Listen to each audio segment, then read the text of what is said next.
From having to make phone calls to get internet to now almost at least 85% of Americans have an internet pocket now. The internet has changed our society and culture. It has given us infinite ways to communicate with anyone around the world with a connection. Everyone now has access to all the available knowledge in the world, a virtual space where you can start over again, and we are now more connected than ever. But have these advances truly all been good for us?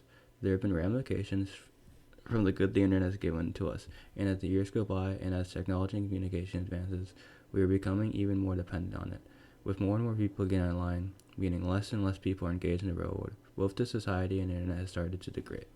With the internet giving communication to everyone around the world at any time, it gave rise to social media platforms like Twitter and Facebook. Over the years of social media, the idea that it has brought us together has become a little silly, with us only becoming more self-centered and focused on ourselves. And that is what social media wants us to do.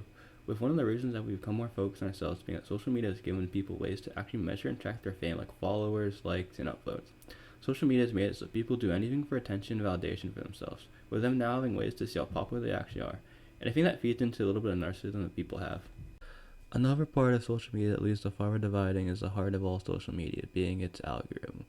The algorithm drives the site, giving you what it thinks you want to see and tries to keep you engaged as possible on the site.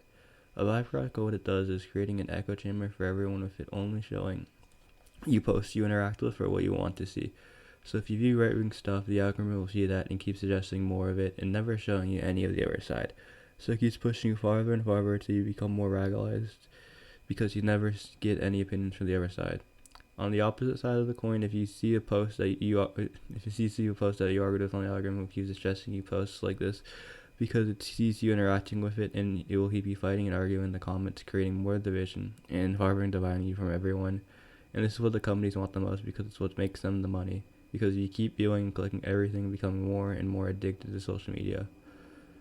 An example of this in the real world can see with Facebook's engagement algorithm causing a genocide in Myanmar in 2017 with its algorithm, causing Facebook and Myanmar to become an echo chamber of anti-Rohingya content that some say was purposely started by the Myanmar military with its continuous posting of anti-Rohingya content on the platform. Social media addiction has been on a rise every year with every age group. Alongside it has been rises in rates of anxiety, depression, and suicide in teens. The constant use of social media leads one to being sad and isolated from others. This comes from the pressure of always having to share meaningful things that will get tons of likes and reactions, and also comparing yourself to people that you see, with them only posting a window what they want you to see in their life. This leads people to believe that the people online are leading way more meaningful and important lives than you do, causing people to feel envy and become depressed with the fact that their lives aren't as amazing as the one they see online. The internet came to be thought of as the great equalizer, with it giving everyone vast amounts of information at any moment's notice, and gave the same potential to everybody through the internet. People could now post videos, make websites, or write articles, then post them online, and now have the ability to reach the entire world. But with that, now anyone with most intent or possible ignorance could voice their unfiltered opinions with no regulation. And with that has came the rise of fake news and misinformation spreading throughout the online landscape. This can and has had disastrous effects not just online but in the real world.